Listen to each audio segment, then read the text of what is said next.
Melhorando, né, avaliando os melhores referenciais, mas principalmente a gente vai utilizar Bourdieu nos seus conceitos de hábitos, campo e capitais, né? Então, por que, né, utilizar hábitos? Porque Bourdieu traz um pouco disso, que o hábitos ele é a exterioridade, né, que a gente interioriza, né? Então, o que a gente traz da sociedade para dentro da gente e também o que a nossa cultura, a nossa família, o nosso berço traz. Então, é um pouco disso, é o que você consegue, dentro da sociedade, você consegue impor do seu eu e também trazer a sociedade para dentro de você. Então, não é nem só um e nem só outro, é uma mescla, é uma mistura dos dois. E a gente entende que as práticas alimentares são exatamente um pouco disso, né? São esses aspectos que vêm do próprio sujeito, da sua cultura, da sua família, e também que ele consegue trazer para si, né, da vivência que ele tem, das experiências que ele tem de vida. Então, campo, a gente entende que é exatamente o espaço onde tudo isso acontece, né? Onde todos esses símbolos, esses significados são representados. Então, no caso desse projeto, o campo seria não só a comunidade de Paraisópolis, né, mas em si o restaurante do Severino que está localizado nessa comunidade. E dentro dos campos, o campo ele organiza, né, ele estrutura os capitais, e é isso que a gente quer tentar compreender. Quais são os capitais, né, que estão relacionados, que permeiam o alimentar dentro do restaurante do Severino, que eu vou apresentar para vocês um pouquinho mais para frente. Então, essa é a ideia. A comunidade de Paraisópolis, que, como a gente viu, tem uma situação de exclusão social, tem o bairro que é do lado, o bairro do Morumbi, né? Então, tem toda uma história, ela não está numa periferia, ela está localizada na zona sul da cidade de São Paulo, e é a segunda maior comunidade da cidade de São Paulo, né? Então, tem todo um histórico, e aí a ideia é estudar, dentro dessa comunidade, um restaurante que faz parte de um tour gastronômico e é conhecido, né, dentro da comunidade, e tentar entender quais são as relações que estão, né, dentro do comer desse restaurante. Por que as pessoas escolhem comer nesse restaurante? Então, a gente entende que é importante pensar para além do que e do quanto que as pessoas comem, né? É importante a gente tentar compreender o porquê, o como, o onde, o com quem, e, além disso, né, tentar entender as representações que todo esse repertório do comer dos indivíduos podem ter, né? O que a gente pode entender, compreender de todo esse repertório alimentar que os indivíduos podem estar mostrando para a gente e que talvez a partir daí a gente consiga ter uma visão muito melhor do que a gente pode trabalhar, de como a gente pode trabalhar para interferir nessa alimentação, né? Então, o objetivo do trabalho é compreender os sentidos que o comer nesse restaurante do Severino tem para os seus comensais e interpretar as relações entre os significados e a cultura. Então, dentre os objetivos específicos, a gente pretende reconstruir a história do restaurante, né, trazendo a história de vida dos proprietários, que são o seu Severino e a Dona Maria, que é a esposa dele, e tentar entender todo o processo de construção do restaurante, né, visto que ele tem mais de 25 anos dentro de uma comunidade, então, o porquê desse restaurante, e tentar entender, a partir daí, também, né, ajudar a gente a entender, a partir daí, o porquê dessas pessoas estarem escolhendo esse local para comer. Então, além disso, né, como objetivo específico, a gente quer analisar os processos de escolha, as práticas alimentares desses comensais, né, trazendo essa relação tanto de comensalidade quanto desses significados do comer, pensando nas escolhas deles dentro desse restaurante.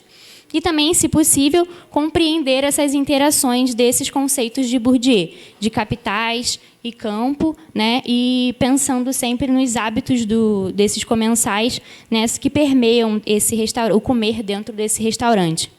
Então, o desenho do estudo ele é de abordagem qualitativa, descritiva e exploratória, e a ideia é fazer um estudo etnográfico, né? Eu comecei esse ano a ir a campus, já estou mais ou menos uns 6 meses lá, e a ideia é que ano que vem, durante o ano inteiro, eu continue indo lá semanalmente para tentar me aproximar, né, na medida do possível, um pouco desses comensais, dos trabalhadores e dos próprios proprietários do restaurante. Então, esse é o restaurante do Severino.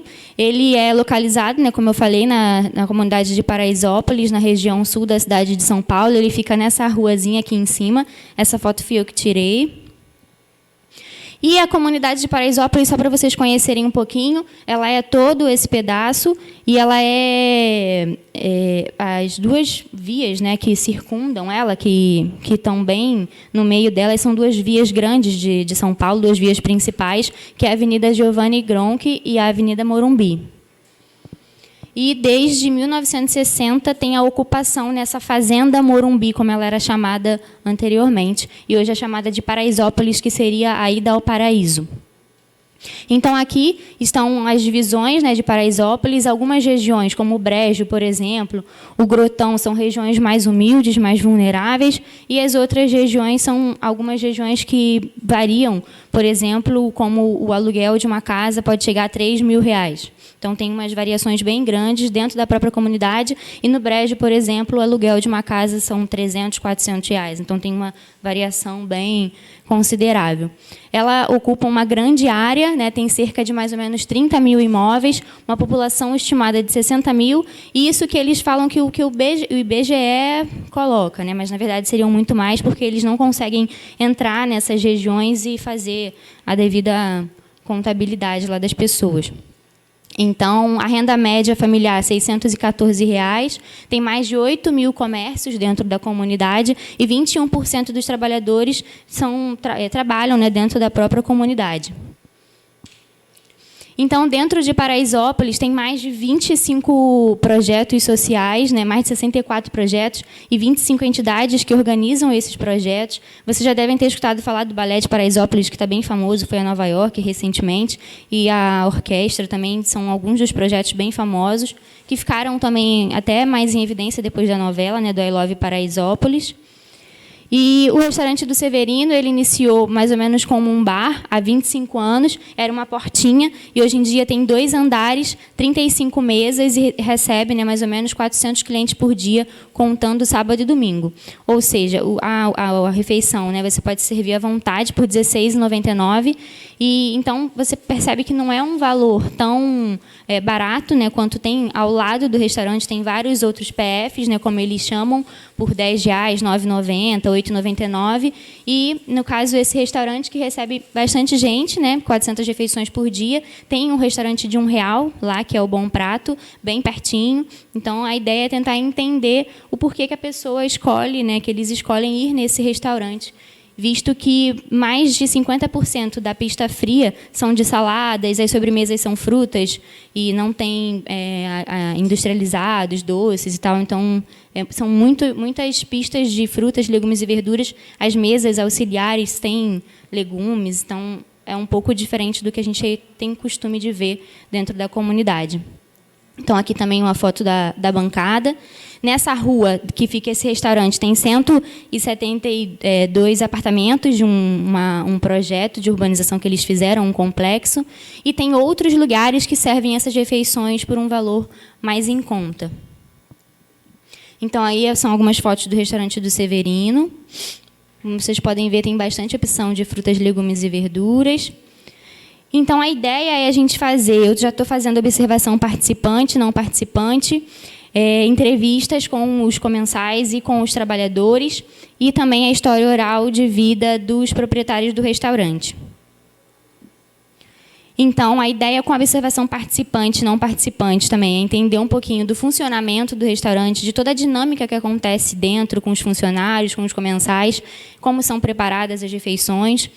A história oral é para entender um pouquinho da história do próprio restaurante, como foi construído, como que cresceu em 25 anos de uma portinha para agora 2 andares. E visto que tem outros restaurantes na rua com valores muito mais em contas e até mesmo um restaurante de R$1, bem pertinho, compreendeu o papel da Dona Maria, que é a esposa do seu Severino, dentro da história desse restaurante, visto que alguns dos comensais que eu já conversei falam que esse restaurante cresceu, né, pela comida dela, que era muito boa, que ela faz uma comida boa, comida caseira. E agora, há pouco tempo, semana passada, eu descobri que ela tem outro restaurante dentro da comunidade, mas eles não abriram para mim ainda, né? E eu estou tentando descobrir onde é esse restaurante, qual é o restaurante, pelo líder comunitário da comunidade, porque eles não queriam que eu soubesse. Então, descobri que ela também tem um outro restaurante dentro da comunidade. E as entrevistas abertas com os comensais e com os trabalhadores, exatamente para tentar entender um pouquinho, né, desse comer nesse restaurante. Então, nas entrevistas, a ideia é tentar entender, né, onde eles moram, se moram dentro, se moram, trabalham, né, pelos arredores, as semelhanças e as diferenças do comer no restaurante e do comer em casa, a frequência, se vão em ocasiões especiais, quando é Natal, fica muito cheio, Páscoa, Copa, jogo, então, nesses eventos, o restaurante recebe muitos clientes, o que pensam e o que sentem, né, ao comer no restaurante do Severino, e também se frequentam outros restaurantes, além de outras perguntas que vão surgindo com o tempo. Então, a ideia é a gente fazer a transcrição, a transcriação e a devolutiva, né, das histórias orais, para eles poderem mexer nessas histórias de vida deles, se não concordarem com alguma coisa, e fazer as transcrições das entrevistas e revisão do diário de campo, que, como uma etnografia, a gente está fazendo o diário de campo desde o primeiro dia que eu fui. A descrição densa é o que a gente está pretendendo, né, até o momento, utilizar como um método de análise. E já está passando aí pelo comitê de ética, e eles, todos os entrevistados assinam termo de consentimento e as devolutivas das histórias orais, para eles poderem consentir o que está sendo falado. Então, é isso. Muito obrigada.